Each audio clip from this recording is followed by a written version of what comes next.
Hello, everyone. Hello on YouTube. Hello on Facebook. I'm so happy to be here today for my AMA. I know I'm a little bit late, but I'm happy to be here because I have some stuff I want to go over and that I want to discuss, regardless of having actual questions from you guys. If anyone's live, I'm going to text on the Telegram group right now if anyone's live, and we will answer those questions. I'm going to do it right now. Give me a second.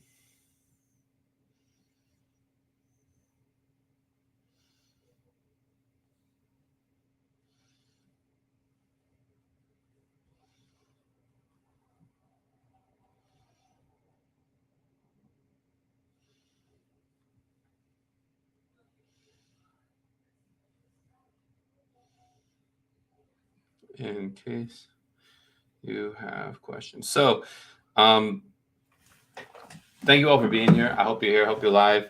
And I invite you to definitely ask any questions if you have them. My question is going to be, why does my tie look so crazy? I've been trying to do it right, but I just can't seem to get it done. I don't know if it's the shirt or the jacket, but I'll keep my chin down so you can't see. So, in updates, I have a couple different updates I want to go over today. Today, I'm going to discuss some differences in some things I've learned in regards to Canadian tax law for Canadians who are using LLCs. I've learned some very important things, some very useful things. I'm going to go over that. I have some news, some articles from PayPal about tax withholding. So I'm going to go over that. Stripe put out their Global Tax Compliance 2023 document. So we're going to go through that document and get some insights as to what Stripe is sharing about global tax compliance.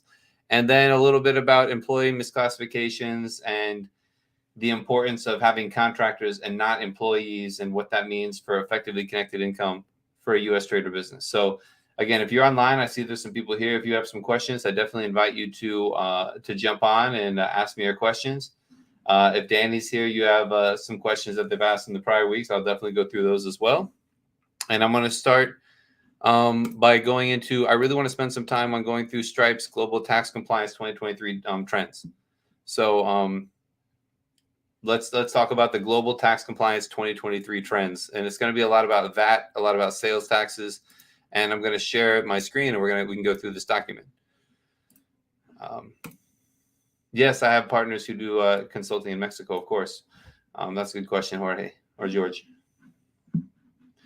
Let me present. Share screen, share screen.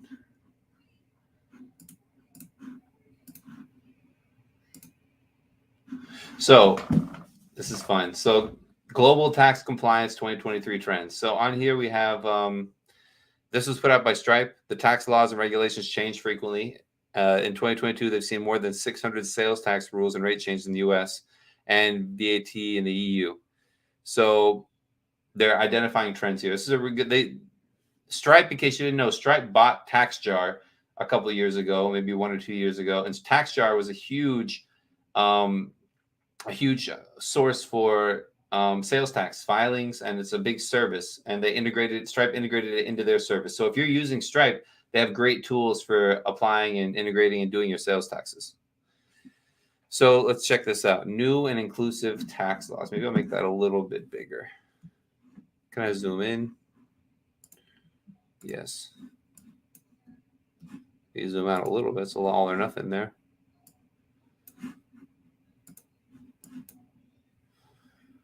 Okay, new and inclusive tax laws. It all comes down to the economy evolves more quickly than state tax codes do. Digital downloads and streaming were exempt from sales tax, not because lawmakers decided they deserved to be tax exempt, but because those things didn't exist at the time sales tax statute was written. So that's a huge thing with income tax and sales tax. When the laws were written, they did not factor in this new technology, and it takes a long time to get laws passed and things changed in the U.S. So that is why we always need to look at interpretations. We need to stay up on the guidance because things can change, but there's a lot of gray area out there for people who are selling digital products and who are doing like hybrid services or services and products, like blended things, because all the tax code was written when you went to people's stores and you bought stuff in person before the internet. The internet's still pretty new. Here's an example. For example, some U.S. states only tax services if a physical good like a flash drive or blueprint was exchanged. In other states like Louisiana, Services are always exempt for sales tax. Canada recently created special rules for foreign companies supplying digital goods and services, expanding registration requirements they need to follow. So if you're selling goods into Canada, let's open this up. Let's open up the link. If you're selling goods into Canada, a guide for digital service providers. This is cool. This is from Stripe. So I'm going to try and get through some of the points. I didn't read all of this ahead of time. I'm kind of just going through it live with you guys. From July 1st, non-resident sellers supplying services and intangibles to Canadian customers must register for GST, general sales tax, I believe, if their sales to unregistered Canadian purchasers over a 12-month period through an online marketplace are over 30,000 Canadian. I might have to register in Canada. I probably have. Most of my Canadian clients live outside of Canada. But yeah, that's not very much, $30,000 of sales to Canadians. So if you're selling in Canada, what I want you to learn from this is that you might have to register in Canada. So I'm not trying to give you the answers right now. We're trying to raise awareness, and we're trying to get make you guys aware of what you might need to do.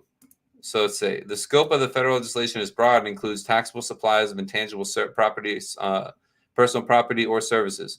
Examples of goods and services covered by the Nexus legislation includes video or music streaming, mobile apps, ebooks, online video gaming, traditional services such as legal and accounting.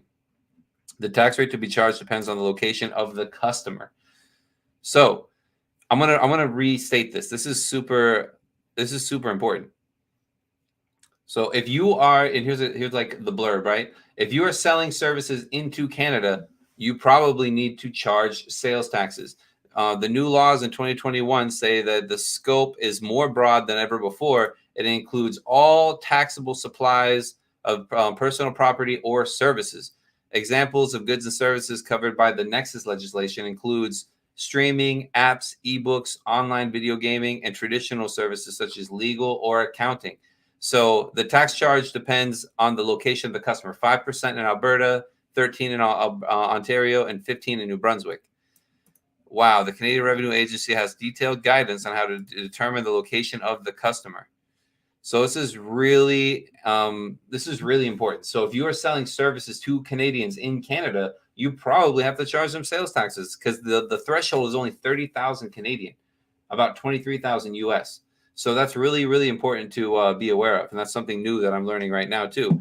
I'm not a Canadian tax expert. I do the US.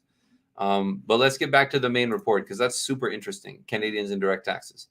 So back to the Global Tax Compliance 2023 tax trends. That's really crazy for Canada. Okay, here.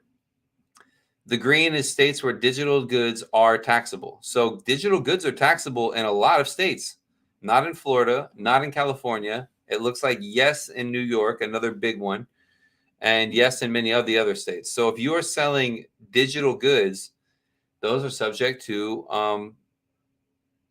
sales taxes in the U.S. And that's really, really important. And a good note, each state that digital goods, that taxes digital goods has different rules. Okay. And what's important to know and remember about sales tax, here's an important thing to remember about sales tax. It shouldn't be an extra tax to your business. It should be a tax to your customers. So if you don't correctly put and include sales tax in your business, then you are going to get that 5%. And in Canada, it looks like up to a 15% in Newfoundland, Labrador, Nova Scotia. So up to a 15% tax on the gross of your business. So you should be charging your clients this tax and they shouldn't be surprised about it. And, the real studies, if you have a real business, you need to review this and study what's subject to tax and when do I have to collect and pay it. And this doesn't matter if you have a U.S. company or a foreign company. It doesn't matter. If you're selling into the country and you're selling to clients in that country, these are laws that you have to review and comply with. Really interesting. California is not. So what this means for you right here, businesses selling goods and services that had not been subject to tax in the past, like SaaS or other services, should be prepared for changes in tax requirements and should monitor these changes and how they impact their tax obligations. So businesses are becoming increasingly frustrated by complex filing requirements. I'm not going to read this all, but basically, and they're taking action. So what happens is the states are changing the laws. They're not telling the business owners. Then they're assessing huge taxes on the intricate laws that they haven't really been explained, and now the people who are getting taxed are coming back and suing the sellers. So let's say I sold $5 million of courses into Colorado and Louisiana, and they want to charge me a 5% tax on that, on the sales tax on that, and I never charged my clients. That's a 5% on the gross of my business. If they're telling me that I have to pay this tax and they never told it before, and they're going to hit me with penalties and interest, there's certain sellers that they did that to, that who are now suing the states, and we got those lawsuits are pending. And the elaborate filing requirements are definitely damaging for small businesses. So that was from a Senate hearing from the Sales Tax Institute. Interesting. So what this means, staying on top of tax law and rate change, one port of compliance, the filing and remitting process subject to change as well. Streamlining filing requirements is more of like, if you didn't file and you realize you should have, you can come back and file late and get respite from penalties. Those are the streamlined procedures.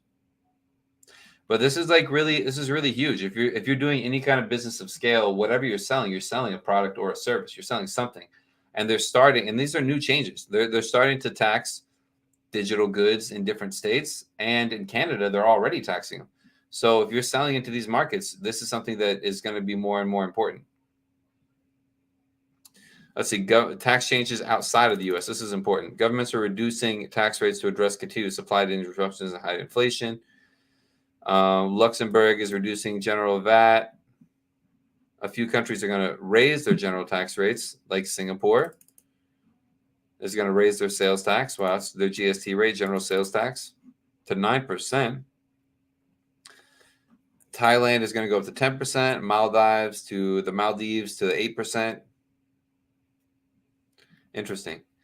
Continuous transaction controls. Okay, and this is like coming from Stripe. So Stripe is putting this out because they produce a solution for this. So Stripe is, if you use all your sales through Stripe, it's organized, and they bought TaxJar, so they have a whole infrastructure in the back to comply with U.S. tax sales tax laws. Let's skip through this. Marketplace facility. Let's see this. New and expanded marketplace facilitator laws. Missouri will be the final U.S. state with the sales tax to introduce economic nexus and marketplace facilitator laws. I think that's with the digital age. Let's open this up. The European Commission proposed a series of measures to modernize and make the EU's value-added tax system work better and more resilient to fraud by embracing and promoting digitalization. So VAT in the EU is changing too. Really interesting. I don't want to register for VAT in the EU. I have clients in Europe, not as many. Most are Latin America. I'm going to stick down to Latin America if that's going to be, if all this stuff's going to get charged on all these crazy taxes. What's up, Rufat? Okay, so let's keep going through this. How Stripe can help. So let's see how Stripe can help. This is a cool report. Very useful. Staying on top of tax compliance is time-consuming. Stripe Tax reduces the complexity on both digital goods and all U.S. states in more than 30 countries. Stripe Tax is built into Stripe, and it's really great. So Stripe is cool. They help you understand where to register, collect taxes, register to pay taxes, automatically collect taxes, and simplify filing and remittance. Stripe is a great tool if you can use Stripe. A lot of my clients open U.S. companies to use Stripe so they can sell in the U.S. marketplace domestically. Most of their clients are in the U.S. I help clients open U.S. companies and U.S. Stripe accounts all the time. I've worked a lot with Stripe with my own business and different businesses, and basically with Stripe, as long as they're really strict in the first couple of weeks of using the account, and the first $20,000, $30,000 of transactions you put through. If you get any red flags for them, they'll cancel and close out your account. But you really, you have to just keep trying. You can keep opening more accounts, but Stripe's tough with drop shipping. It's tough with some e-commerce with a lot of returns. Certain businesses where you're actually doing in-person business outside of the U.S. is difficult with Stripe. But all in all, it's a great software. It's the premier, software for doing all of this stuff and for getting paid. So that's, in summary, the Global Tax Compliance and 2023 Tax Trends document Stripe put out. I thought it was good. I really want to go through it. I learned a little bit here that I got to be careful how much I sell into Canada, because I have clients in Canada as well, and I should maybe be collecting that there. So That's a great question. So this is a great guide. So if you want to learn more about it, you can probably find this somewhere on Stripe's website. If you want to read it again, TaxJar is a Stripe tool, and they have um, a lot of how do you say it resources on there that you can check out. And that's that. So let me go to some questions here. Do you have partners that do tax consultations in Mexico? Yes, we have different partners in Mexico. I've done interviews with a number of different Mexican tax advisors. Let me know a little bit more about your situation. Maybe I can comment on it as well. And send us a message if you want an introduction. I don't know if I have it like publicized. Sandra. Hi, James. I'm a tax preparer and have a new client that wants to open a multi-member LLC. One is a Mexican citizen and has a visa to come work in Illinois. His partner is a U.S. citizen. That's great, Sandra. There's not a question there, but I like the comment. Let me know if you have a specific question involved with that, and I'm happy to comment. I'm going to make up some questions for you. What happens when a multi-member LLC is opened with one partner outside of the U.S. and one partner who's in the U.S.? What does that mean? What happens? Well, you can still operate the business, but the tax situation is a little nuanced. The concept of an LLC not paying tax in the U.S. is difficult to support when one of the partners and owners of the company who's participating in the company is a U.S. person, because then you could be subject to U.S. taxes. And sorry, I get distracted when I get a message here. You already talked with Danny. You wanted to check with the Mexican laws. Can you drop a name? Yeah, I can send you. I'm getting distracted. I think I can find your email and I'll send you an introduction. I don't know why we didn't do it that way before, but I have a couple different guys I work with depending on what your issue is. That's the thing. So I have a different guys in different provinces of Mexico that I've been working with for a while. Some are busier than others, all of that. So no, it's my fault. So I'm going to restart that question because I think Sandra might watch this again later and she might actually have a real question. But yeah, reply to Danny and we'll send it to you via email. Okay, George. Okay. So Sandra, so what happens if a U.S. taxpayer, a U.S. person and a foreign person open an LLC together? The issue is that it would be doing business in the U.S. It's very hard to argue that a multi-member LLC that has a partner in the U.S. and outside the U.S. is not doing business in the U.S. It's a very tough argument to make with the IRS. And if that's the case, any profits from the LLC should have withholdings applied to them for the portion of the income attributed to the foreign partner. So if you make $200,000 in profit at the end of the year, technically the partnership should withhold 37% on the income attributable to the foreign partner. There's ways to kind of circumvent this, to structure the business differently so we don't have to deal with this, but that's the textbook way of what would have to happen. On that 37%, which would be $37,000, the person can file a tax return and get a refund of the difference, because the actual tax rates are progressive, even for non-residents, and it wouldn't be taxable up to 37%. You'd probably tax around 20%, and you get 16% of that payment back. So that's like technically the way it would work. But there's ways that I would try and structure the business and the operations to avoid those withholdings, because they are quite cumbersome to file and to deal with. So Sandra, let me know what's your actual question, because there was no actual question. There was just a statement.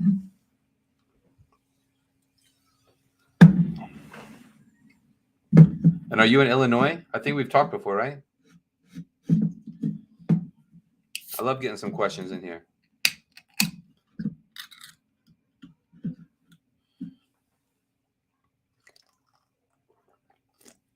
Rufat, are you still here? Where are you from? I guess George is from Mexico. Sandra's from Illinois. Those are the people commenting. Nice. Let me know the question, Sandra. I'm happy to get to it. If you don't pop it in there soon, I'm going to jump to my next thing I wanted to go over. Canada's indirect tax is really cool.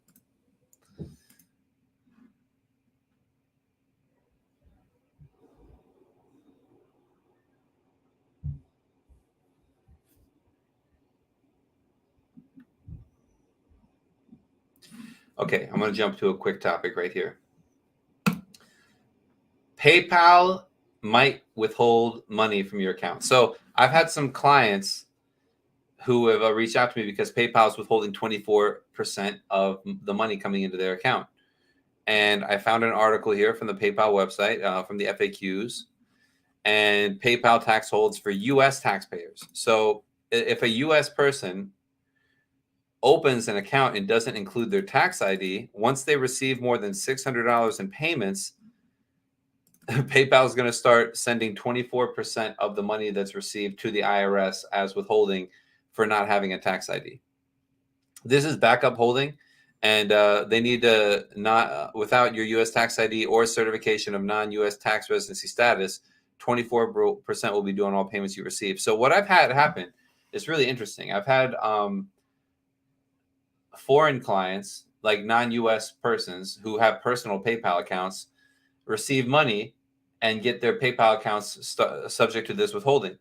They've been able to change their PayPal accounts to entity accounts. They passed the EIN number to PayPal and changed it to a business account, and that's how they stop the withholding. It's a really interesting concept. I've also seen people add their U.S. ITIN or the U.S. tax ID number to confirm they're either, because in here it says PayPal, they need to confirm your U.S. tax ID or your certification of a non-U.S. tax residency status. So either or. So it's basically when you don't give enough information to PayPal and you don't respond to their stuff, they will hold your money and actually send it to the IRS. And you can't. And once they send it to the IRS, you can't get it back. You have to request it back from the IRS.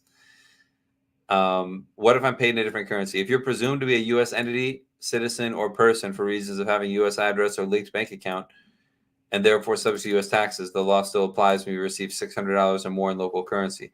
This is because basically PayPal is required to issue a 1099-K when you receive more than $600, and that law was passed in early 2021, but it was delayed and not put into effect until I think it was the beginning of 2024. So this didn't really apply last year, but it's going to apply this year. The 1099-Ks, and these 1099-Ks come out for everyone. It's basically if you open a Stripe account or a PayPal account, and they how do you say it? You process over $600 of payments or receive over $600, they're going to give you this 1099-K. The form goes to the IRS, and it basically tells the IRS that you receive money.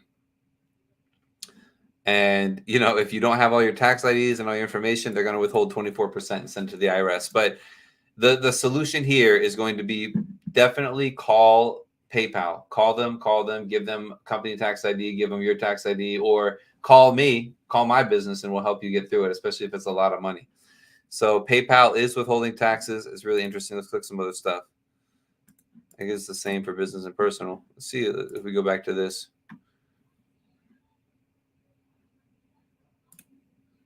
Oh, cool. Common tax questions. What is a U.S. person in FATCA? Why do I need to confirm my taxpayer status? PayPal. Why do I need to confirm my U.S. taxpayer status with PayPal? Well, PayPal is required to report information about account holders who receive certain types of payments in excess of $600. Interesting. U.S. citizen or other U.S. person entity. Customers will be required to provide tax information like their TIN, which could be an employer identification number, SSN, or ITIN if they haven't already provided it with when they approach certain thresholds, which would be $600 of sales. They will let you know, and they will have account alerts when they need that. And the information will be compared with the information on file with the IRS. If it doesn't match, you'll be able to review and edit up to 3 times. If they can't be verified, you'll be asked to provide your address and certify your information on a W-9. If you're not a U.S. person, including a U.S. entity, for tax purposes, the owner will notify PayPal within 30 days. Cool. There's some good stuff here. Let's see what else we got.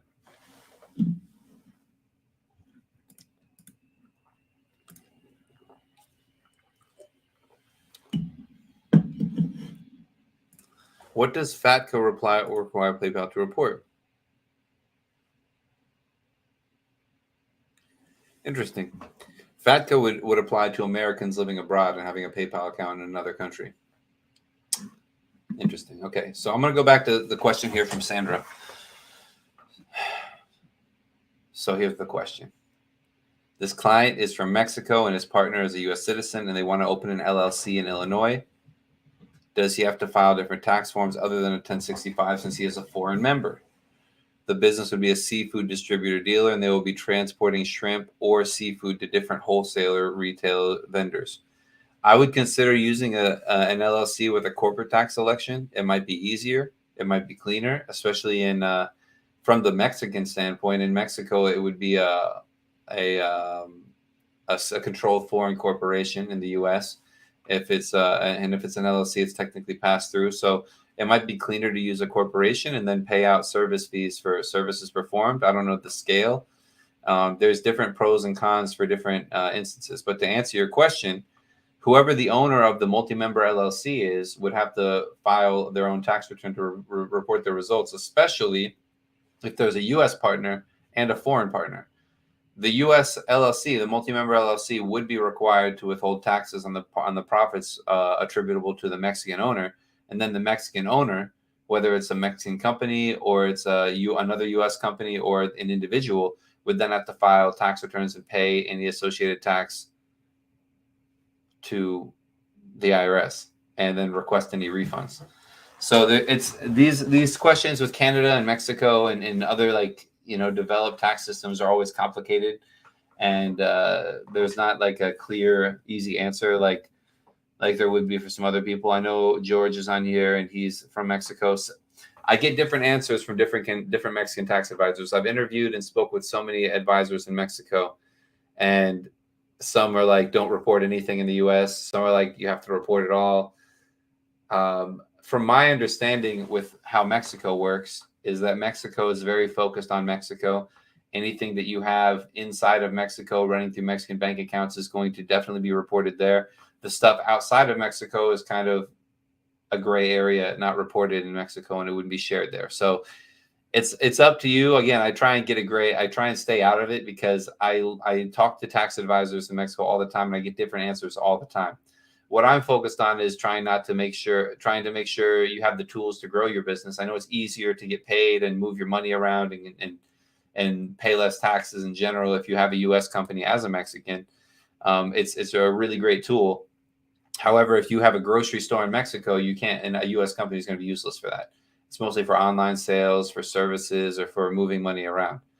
And yeah, it's the same thing, George. You're going to get different answers from everyone. It depends on your risk tolerance and like what your plans are. And I'd love to speak with you about it. You seem interested on your personal stuff. Yeah, it's the same issue that you get different answers. I'm going to refer you to my guy, David Galindo, who I've been working with for a long time. He has a firm. He's really sophisticated yet practical. I think I like to explain the different pros and cons and the risks associated when I advise my clients so that you can make your own decisions. I do my best to estimate the risk on there. So I hope that answers your question, Sandra. I know I'm jumping around a little bit. We're still talking about Mexico, but yeah, I don't have like a real good answer. Using a C corporation is probably going to be the easiest way to do it. And it's going to be the most sensible way. But if it's a really small business, it might not be practical.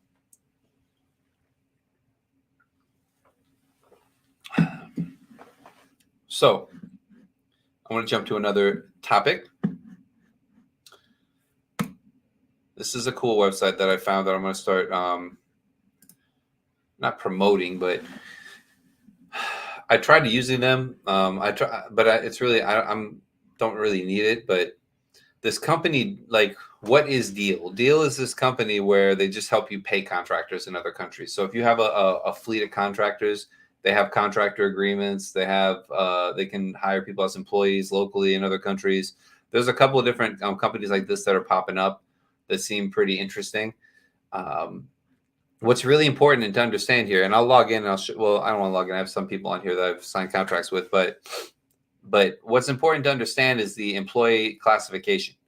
Is it an independent contractor or an employee? The IRS has a website for that too. I'm gonna pop that up too. Let me pop that up right now. IRS independent contractor versus employee. Google me. Let's see.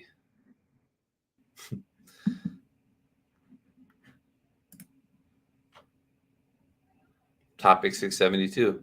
Okay, this is it. So the IRS says, and I don't know if you guys can even read this in the little window over here. It might be too small. But I'll just show you that I have it there. I think it looks really cool. Popped up on my screen. So I'm going to leave it there. The big issue with employee classifications, because there's a lot of articles about it. What is misclassification? The big issue is that if you are a U.S. non-resident and you have employees who are in the U.S. or people or workers for your company who satisfy the definition of what an employee is, you're at risk for being considered to have a U.S. trade or business and having your income subject to tax in the U.S. If you are a U.S. employer and you have a corporation and you have contractors who are in the U.S.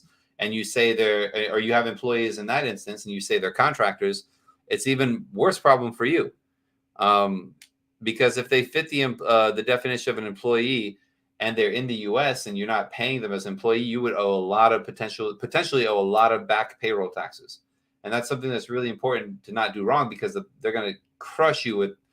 And they're super aggressive with this, with interest and penalties and back taxes for the misclassifications. And it messes up your workers because they had been filing as 1099s, they have to amend their taxes, and it's a whole mess. But again, 2016, Uber reminded companies of the danger of misclassification of employees. They faced a class action lawsuit alleging that it misclassified thousands of drivers from California and Massachusetts as independent contractors when they should have been employees. Studies show that between 10 and 30% of audited U.S. employers misclassified some workers. That's a pretty high amount. In addition, up to 95% of workers who said they were misclassified as independent contractors were reclassified as employees following reviews. It's cheaper for an employer in the U.S. to call someone a contractor because I don't have to pay a portion of your payroll taxes. So it's cheaper for me to say you're a contractor.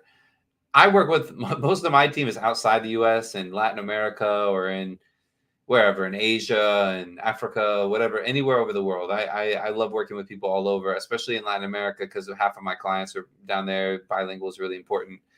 And, just great people. I have a company in Colombia. We do a lot of stuff. So, but I try and make sure that they're classified as contractors. By definition, by them being in another country, I don't really have the same issue of classification.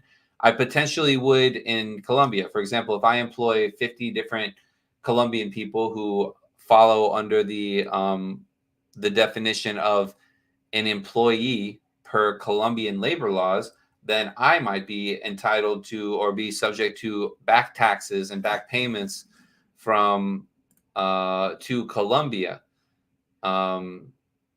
So like Colombia could assess payroll taxes on me, and it's the same for you in other countries if you're working with Americans. I mean, it's less likely to get assessed and get charged and get prosecuted on and get pushed on, but it's something that you need to be considerate of. So with all of that said, this is why employee misclassification is a problem. This is a good article by Deal. That's why I have it here. First is the primary issue is they do not benefit from employee rights and protections.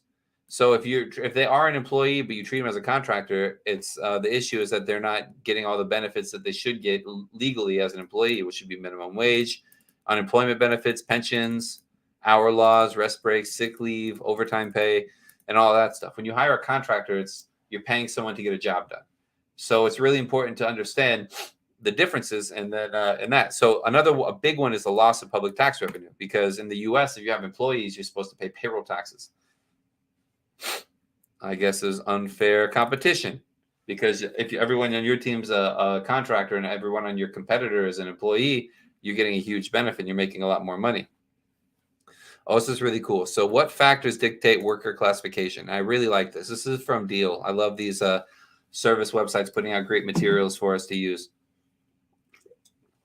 Not sponsored by Celsius, my favorite energy drink. If you need a lot of energy, no sugar,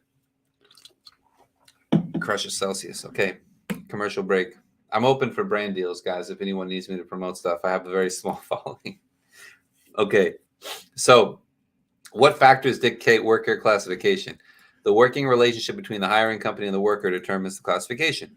So employees work for a single employer. Employees work according to a schedule. Employees receive tools or reimbursements. Like if you give all your employees computer, company t-shirts, continued training and development. Employees share taxes and have taxes withheld. Employees get mandatory benefits, a salary via payroll, and they have a manager. So I don't like this as much, actually. Independent contractors are self-employed and maybe work with other people. They set their own hours. They have their own tools. They get their own skills and their own expertise. They pay their own taxes, and you do get no benefits. So it's obviously there's some benefits to be a contractor if you like it. You can work for multiple people and you can set your own hours. Like those are big benefits for if you want to be a contractor for somebody. But if you are an employer, the benefits are that they're only working for you. So it depends. There's pros and cons of each. With most of the people on my team that I'm working with, they set their own hours. I like them to be consistent. And then they generally only work with me, but I try and make it so that they are contractors again for me because they're all outside of the U.S. I can't really have I can't put them as an employee in the U.S. when they're from another country, and that's like a lot of the common issues that come up here. I can't. It's if I have people working in other countries, they wouldn't be an employee under U.S. payroll tax laws. They would potentially be an employee under their home country laws. But the mechanisms for filing and reporting that are really complicated. Deal actually does that.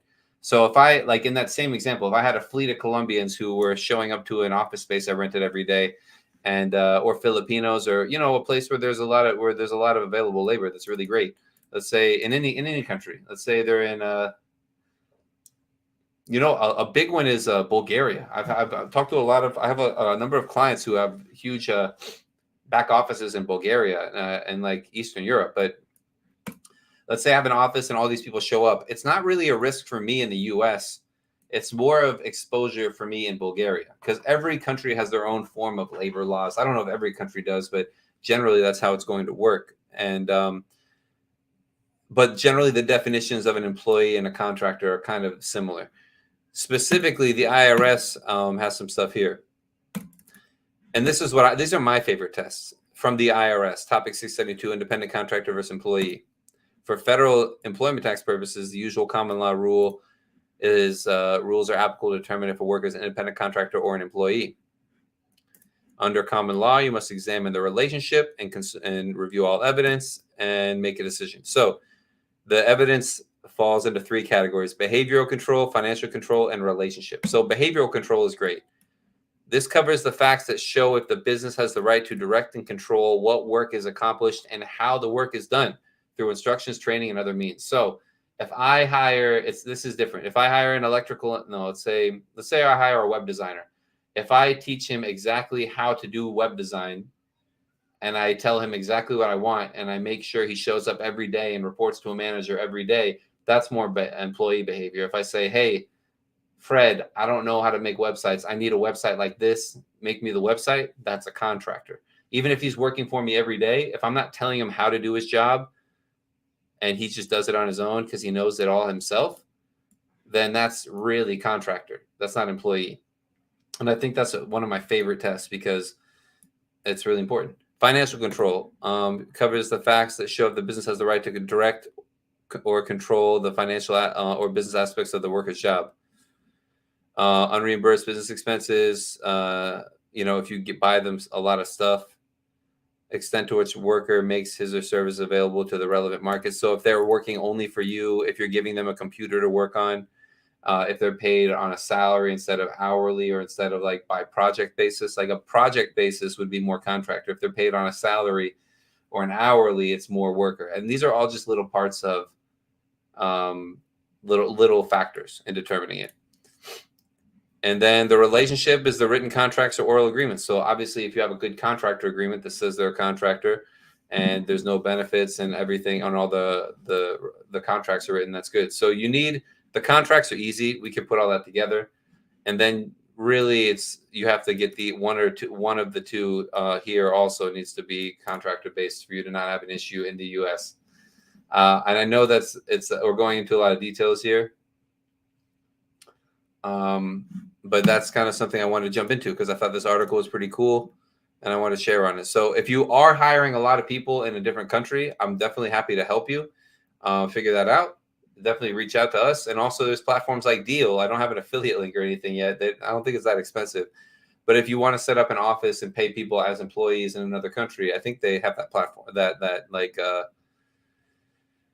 that they have like the factors for that. Well, maybe I'll do an SS8 and request the IRS conduct an audit and determine a worker status for all my foreign workers. There's a lot of stuff here. Okay, good stuff. Okay, fine. So let me go back to my screen. I got add stream. I got a question on here. Here we are. Good question from Arkin. Thank you for the question, my friend. What's the best country and way to set up an offshore company to own your LLC to avoid estate taxes? That's a great question. So estate taxes, let me explain this a little bit for everyone else. If you are a non-resident, you have assets physically located in the US and you die, before you can transfer those assets out of your name to your heirs, it would be subject to US estate taxes. The most common assets that are subject to estate taxes are real estate, which is obvious, and US brokerage accounts that have stock in them.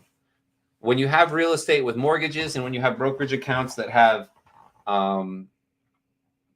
US stocks in them or like in a US brokerage, though they're like gatekeepers. So if you die and your family reaches out to them, they're going to say, we need to see a tax clearance certificate before we can transfer this. And then you need to show all of the proof that you filed an estate tax return and you get a tax clearance certificate showing that you paid all your taxes before they'll release those funds. So it's really important if you have investment accounts or you have U.S. real estate, not to own it in your own name or in a single member LLC name, because you're at a huge risk for estate taxes, which are up to 40% tax on the value of your assets as of the date of death. And this is a huge burden for your family. I'm working on these forms for a number of clients right now. It takes a long time to get these clearance certificates. It's a lot of work to figure it out. And it's really important to protect your assets. So for a non-resident who lives in the US, it depends what the asset is. So I have, let's say, how to protect my assets if I have US stocks, like how to invest in the US stock market as a non-resident and be protected from estate taxes. Well, you would use a foreign entity and have that own the LLC. A foreign corporation can never die. It would have to be a corporation, not an LLC. And it's a little difficult to open this up with certain brokerages. We've done it successfully. We do it for clients all the time. And this is a service of ours that we can help you get all set up correctly. And I'm doing it for people right now, but there's different thresholds. There's a lot of things to consider. But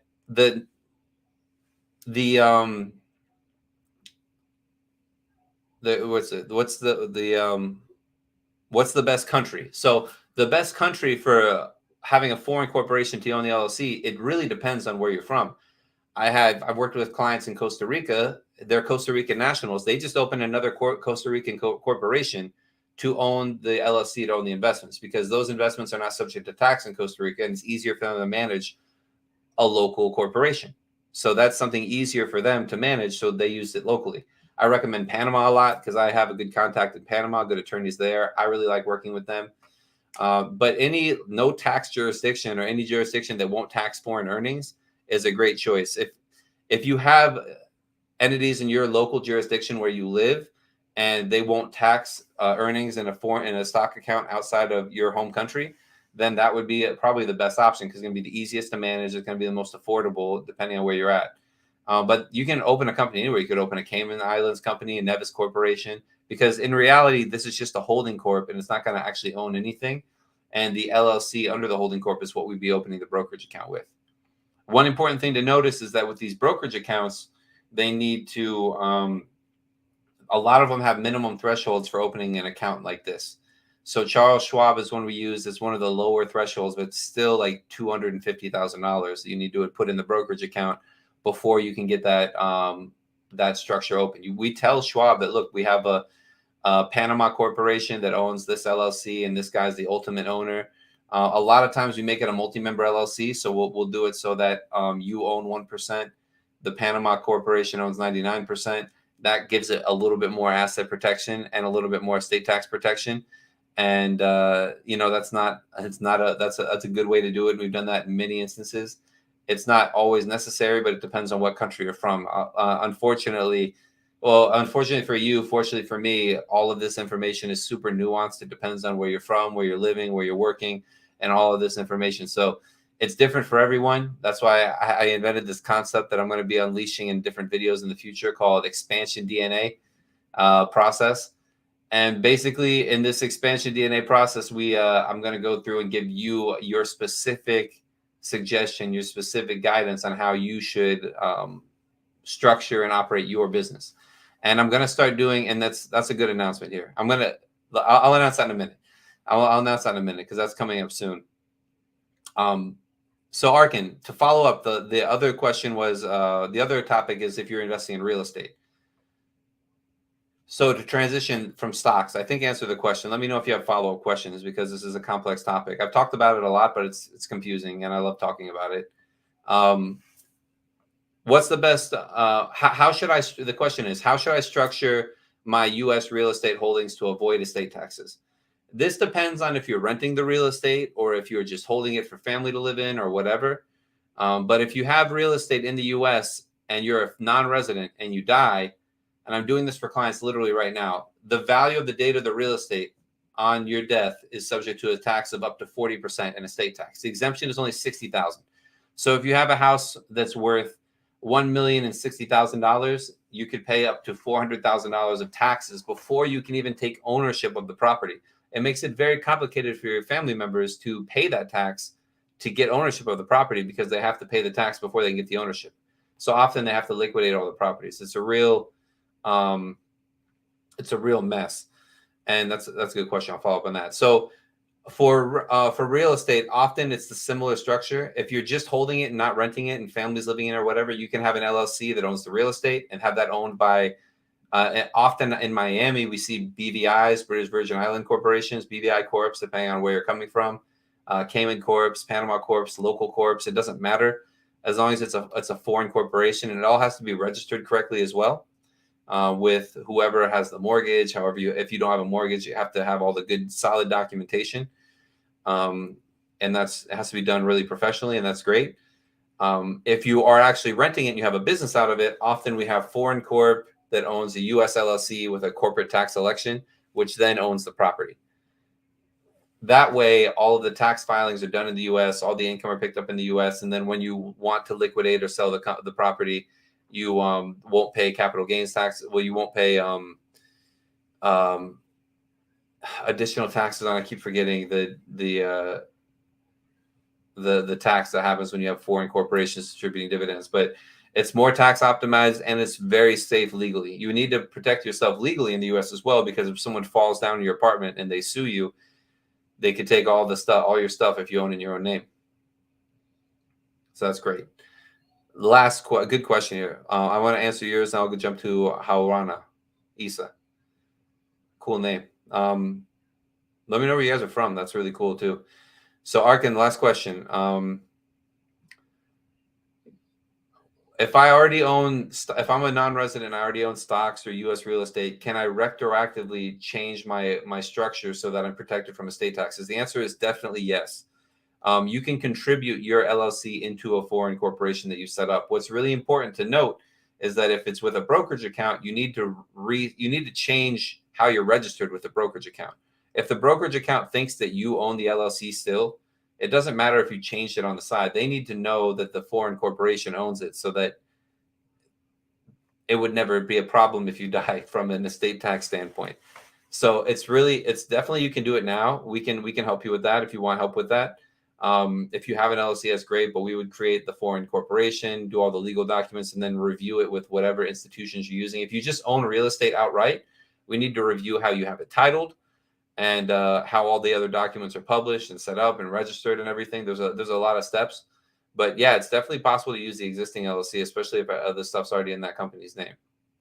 So those are really great questions. Good for you for looking into that. Hello, James. For a non-resident who lives in the U.S., would the LLC still be subject to U.S. taxes when buying goods for export? Well, I need more information. Are you a non-resident or do you live in the U.S.? Here's the question: when is a U.S. non-citizen, non-resident actually a resident of the U.S.? There's different tests to determine your residency of the U.S. First, if you have a student visa, an F1 or a J1, the days you're in the U.S. don't count as days of presence. However, if you are not on those visas and on a different visa, the substantial presence test is how we determine your residency in the U.S. That is 100% of the current days in the U.S. plus 1/3 of the days in the prior year plus 1/6 of the days in 2 years ago. If all of those numbers added up is over 183, you are now a resident. And during your resident period, you're subject to income tax on your worldwide income. There's not an efficient mechanism for the IRS to track this or to follow up on you or to assess this tax. But if for some reason you get audited and they get to that point, you would definitely be liable for these taxes. So the question of are you a non-resident or a U.S. resident makes a big difference, because that's that. The LLC is never subject to tax if it's a regular LLC, which I guess could lead into another question. Is my LLC subject to taxes? And the answer is, by default, an LLC is a disregarded entity. An LLC doesn't pay taxes. The owner of the LLC pays taxes. Only if you make an effective tax election for your LLC to be taxed as a corporation or a multi-member or like I guess an S corporation, even then it's disregarded. Only if your LLC makes an election to be taxed as a corporation would it actually pay any taxes. Oh, these beverages over here. But that's a good question. I'll dig into it more if you give me more insights. I'm gonna jump in. I had some other questions I want to go over. Actually, I want to jump into this last Canada thing for Danny. It's so interesting. Well, to me. So I was, and this is like a whole separate video, but I've talked in the past about how Canadians that have LLCs is kind of a gray area. I haven't gotten good answers from any calls with Canadian tax advisors to understand what happens when a Canadian citizen, a Canadian resident, has an LLC. Like, what does that mean? How do they pay taxes? Do they pick it all up? Do they not pick it up? And I finally found a really great article that explains it in a very sensible manner. So I'm going to make myself small so we can get this big. This is from Maroof HSCPA. Don't know who these guys are, but they wrote a really great article. So they have this Canadian resident taxpayer with passive investments in controlled foreign affiliates are subject to complex FAPI rules. So the FAPI rules are super interesting, and they're super sensible. The quick facts. Let's go through the quick facts and the 6 steps. The reason this comes up is because I've talked to Canadian clients before, and we're like, can you have a U.S. LLC with a brokerage account and not pay tax on your day trading? It's still, I can kind of make an argument for it, but the Canadian tax authority, the CRA, I believe, is really aggressive, and they're really organized. So I wouldn't be too aggressive with them. But I was looking for someone to tell me no and why, and I couldn't get a good answer from anyone. So let's make this big again. So I finally was talking to a client, and he shared this with me, and I thought it was a really great article. So shouts to you, Maroof. If you need a good Canadian tax advisor to do this, look them up, because this article is awesome, and it's like it's pretty long, but it's whatever. Let's go through this. So, quick facts: FAPI is included in the income of the Canadian shareholder when earned by its controlled foreign affiliate, which would be a multi-member LLC or an LLC, when not distributed. So basically, you can't have an LLC and have profits deferred if it's FAPI profits. So foreign taxes don't help. Active business income may be recharacterized as FAPI in certain cases. So if it's an active business, it's not necessarily FAPI income where you're going to be paying taxes in Canada.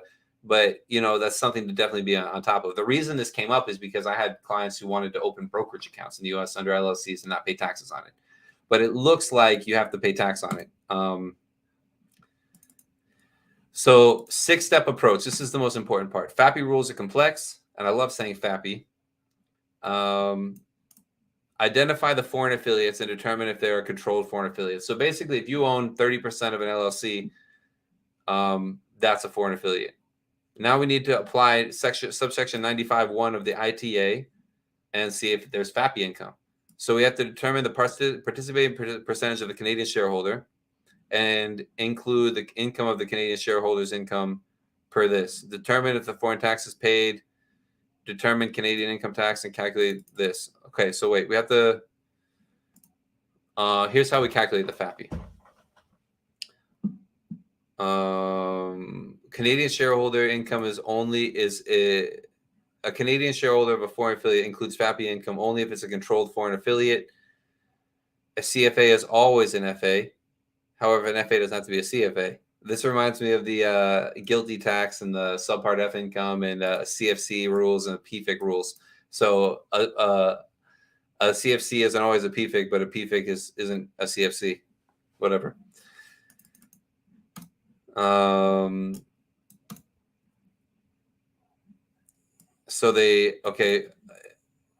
In general, foreign affiliate, if a Canadian owns more than 50% of the shares. So it's very similar to the US.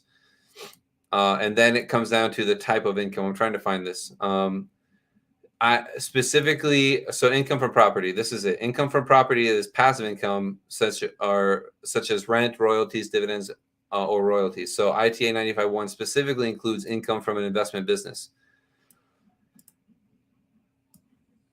An important inclusion under income from property includes income from an adventure or concern in nature of trade. That's interesting. Income from an active business is not FAPI. So that's what I want to say. So at the end of the day, if it's income from a business and you're doing like e-commerce, you're doing services, and it's from an LLC, it wouldn't be FAPI income. But then you have to determine if you're doing business in the U.S. or not in the U.S. So I'm not sharing my screen anymore. Oh yeah, I am sharing my screen. It's a huge thing. Okay, so at the end of the day, Canadians who want to open LLCs and not pay taxes, it doesn't work like that. We can't do it. However, if you have an active business, it's a lot more nuanced. And I would love if you were from a roof and you found me because you saw someone reviewing an article you wrote. Let's set up a call. I'd love to interview you, Danny. Let's follow up and let's see if we can contact Maroof and ask more questions about FAPI and get some examples, because they have some example in here, a quick and simple example. 2 Canadian residents own a Canadian corp that owns U.S. Treasury bills and a fully owned U.S. corporation. Since the ownership of U.S. corp is with Canco, not the individuals, FAPI, it needs to be done for the Canadian company. It's very similar in the U.S. actually. Assume the interest is worth $10,000. Calculate the inclusion. Blah blah blah. The amount added to Canadian tax base is $2,000. After applying the tax rate of 25, Canco pays $500 in Canada. Total tax is $2,000 US and $500 in Canada with total $2,500. I don't really understand the example, but I'm usually dealing more with LLCs, and I'm glad I don't do Canadian taxes. So that's my point there. I have some more questions here. I've been on for 57 minutes. Let me answer your questions here. I didn't do any of my actual questions from before, but I had a lot of fun today with you guys. So Helmy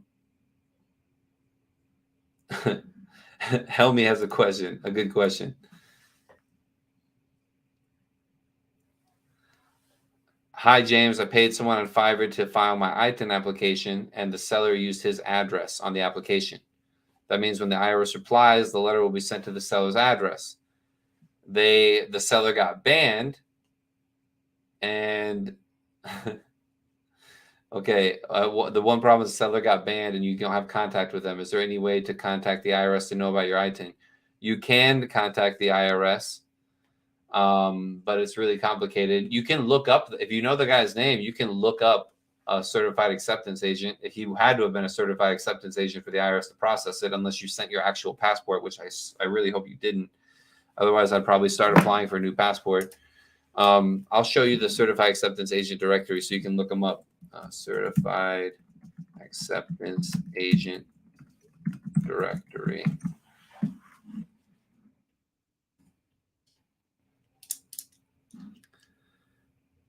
So this is really cool. I'm going to share my screen here. So if you got your ITIN done by somebody who is a certified acceptance agent, then they should be listed on here and you should be able to find them. Let's say these are agents outside of the U.S. and these are agents in the U.S. by state. Let's look at, for example, let's say he was in Maine, which should be odd. These are all the people in Maine. You have phone numbers for them. There's only not that many. Okay, there's 6. Let's see how many there are in Florida. I bet there's way more in Florida. Yeah, look at how many there are in Florida compared to Maine. Hundreds and hundreds of them. So we do a lot of ITINs in Florida. A lot of international people. Wow. There's only 6 in Maine. I'm gonna get registered in Maine. And I'm only in the L's. Wait, La Paz, whatever. So it's not in any kind of order, but you can look up their phone number and their address. So if you know the guy's name and what state he's from, you can definitely look him up. If he's not a certified acceptance agent, the IRS probably won't process your ITIN application. So you might as well just file again. And then otherwise you have to call the IRS. Let me get that. See if I get that number. I should have it. Let me see. I can find it. I had a number. I was emailing them, the ITIN office.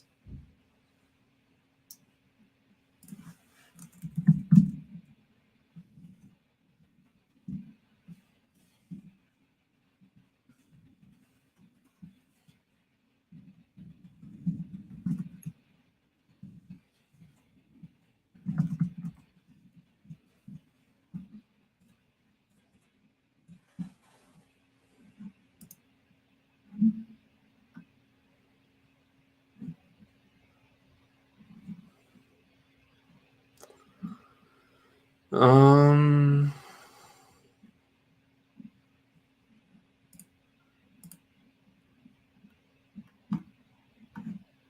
I don't have a number. You have to Google search it through the IRS website. I don't really know the number called the IRS General Helpline, but if the guy wasn't a certified acceptance agent, it probably won't get processed. Let's see. We have some Omar questions. What's happening, Omar? So, really great question here. I'm going to follow up while I answer your first question. Omar, you're not a US, you're non-resident. You were able to open an LLC with Stripe Atlas, and is that work now? As a non-resident, they used to not open LLCs for non-residents. Stripe Atlas, non. Let's open that up.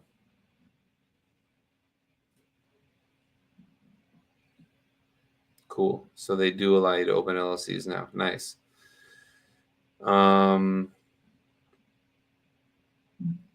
Cool. Yeah, open Delaware LLCs. It takes a long time, I think, in Delaware. I don't know if it's only Delaware. In any case, what happens if I, a non-resident taxpayer, sell my business, which is a U.S. company, a U.S. LLC?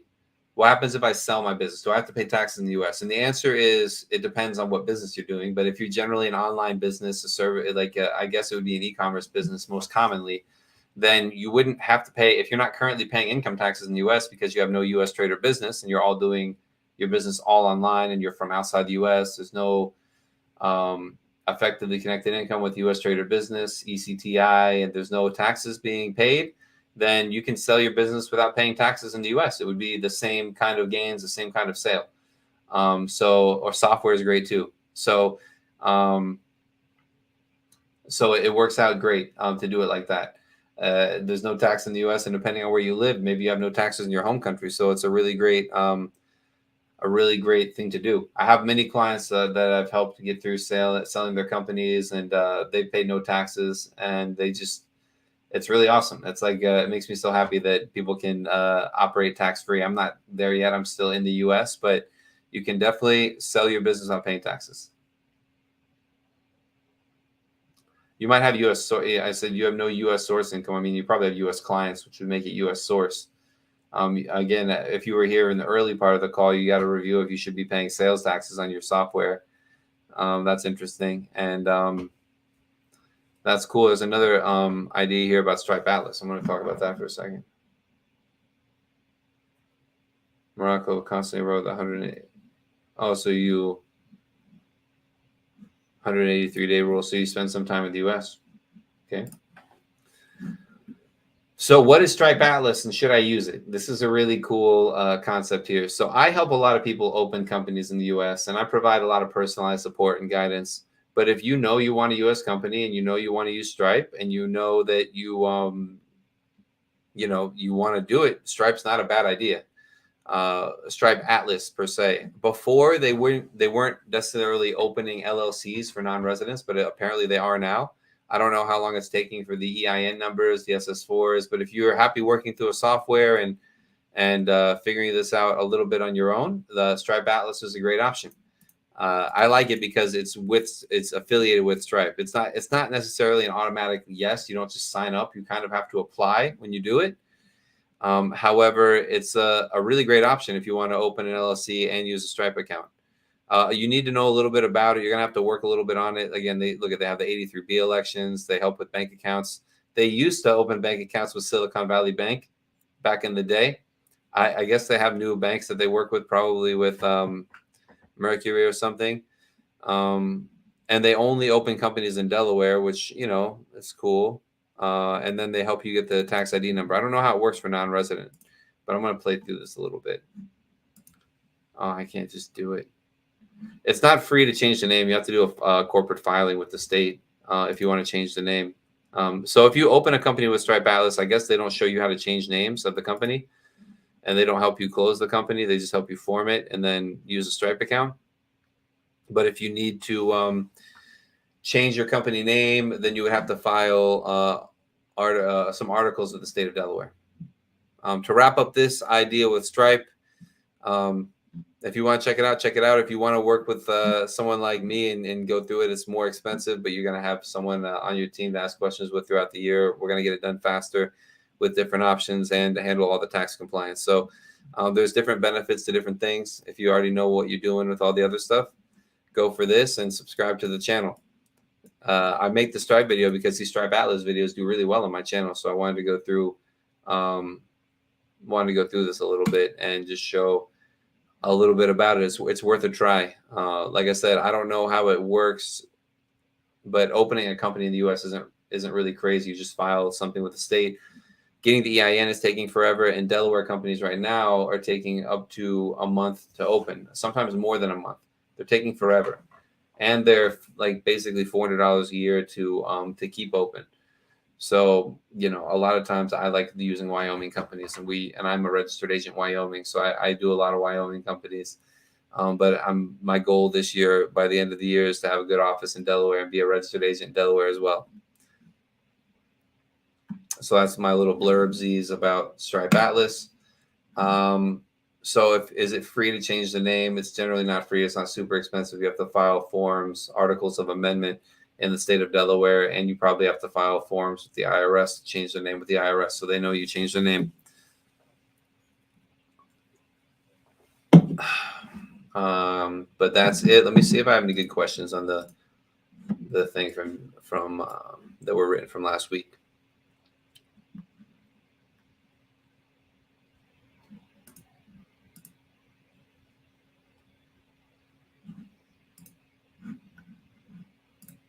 Because we still have 7 people here. I'm about to go, guys. So if you have any other questions, put them in the chat. I'd love to answer your questions. You had some good questions today, really fun stuff. Okay. I opened an LLC. How many businesses can I run under this LLC? And the answer is, to get started, you can try a lot of different stuff. You can open an e-com business. You can do consulting. You can do whatever you want. But as you scale, you probably want to diversify and have a separate LLC for each business, more for legal protection. And in case you want to sell the business, it's a little cleaner, and for accounting and for financial purposes. But you can run it through all one LLC. You might have issues with banks and payment processors in the future. For example, if you have a Stripe account and you're selling shoes, you're selling hats, you're selling consulting services, and you're selling a software subscription for a crypto company, like, that's confusing for them, and they can't gauge your risk properly, and they'll close your account. So for certain banks and certain payment processors and certain financial tools, you will need to use one business. Otherwise, you'll confuse them and they'll close your account. But legally, like, there's not really a problem. I would just recommend, and you can start like that, but I'd recommend scaling and working through different LLCs so that you can, like, do what I said, protect yourself legally, have more accurate record keeping, and be more correct with, the institutions you're working with.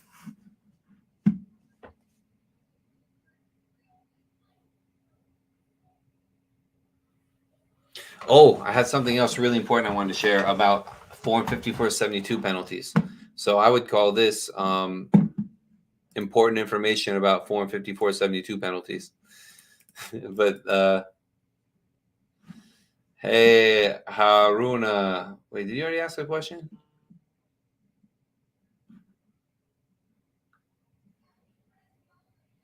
I do half-hour consults.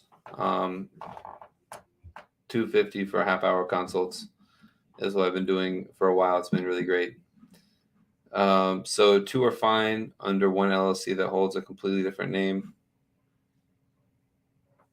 I don't even mean 2 are fine. I would do one business for e-commerce, one for services, and one for software. They're all distinctly different business models. Unless you only have a little bit of consulting, you can throw the consulting under either of them. I was opening this Peter Paulson thing, so Peter.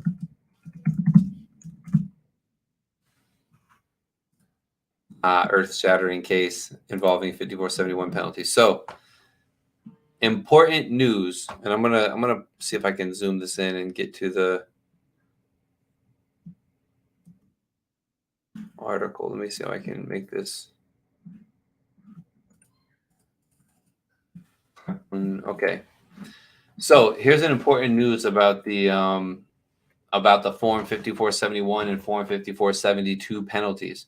So if you attention, like I don't know what you're gonna call this sub clip, Danny, but attention, Form 5471 and 5472 penalties. On April 3rd, 2023, the tax court issued a blow to the IRS's ability to collect certain international information return penalties. So basically, the IRS assessed penalties for not filing 5471s, so these civil penalties, on this taxpayer, and he took the IRS to court and said that they lack statutory authority to assess penalties asserted under 6038B. So in doing so, the court barred the IRS from using its traditional expansive administrative collection powers to collect penalties and open up the service on future challenges to similar grounds.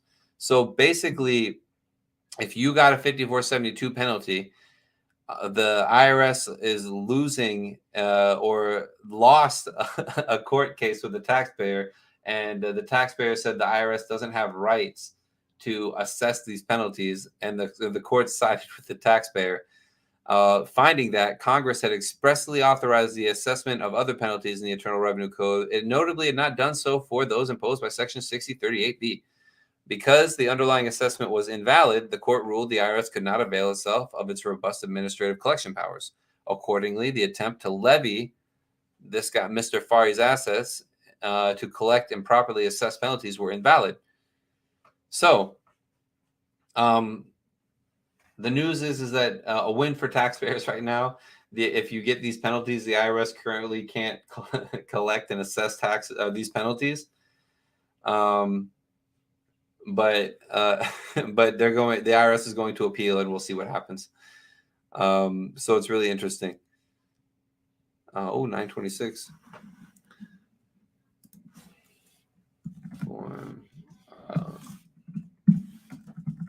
So if you get penalties for your late 5472 filings, let me know. Reach out. I'm happy to help you and work on those. I've gotten those abated in the past. But it's likely that we can find a way out of it.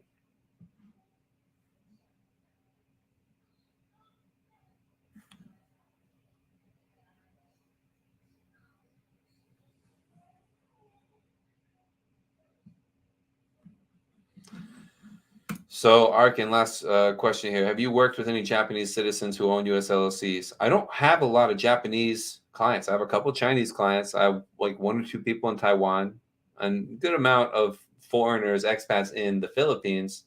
We're talking about, I have some people in Vietnam, but like in general, that half of the map, like that sliver, I have people in Australia. I guess if we're going north to south, I have clients in Australia.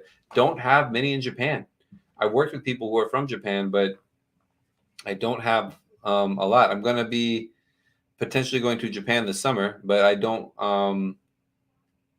I would love to learn about that. So, with my understanding of how the U.S. tax laws work, I would love to have a call with any Japanese tax advisor to explain how the tax laws work in Japan as in regards to U.S. LLC. So if you find someone who's an expert in that, who has questions about how it works here, so we can make sure we're on the same page, or to analyze the treaty, or a good cross-border expert, I'd love to speak with them and do a video with them.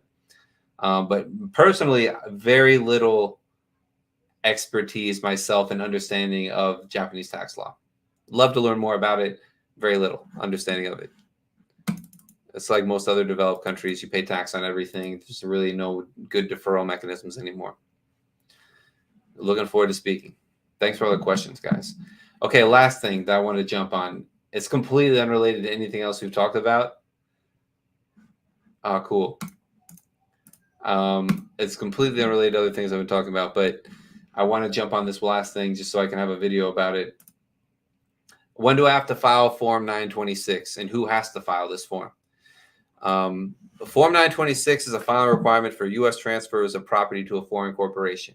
So if you are an American or a U.S. company and you're transferring property, let's say cash or equity or whatever, to a foreign corporation, you need to file this Form 926 to disclose it. And it's under the same subsection of the 5472 and the 5471 forms.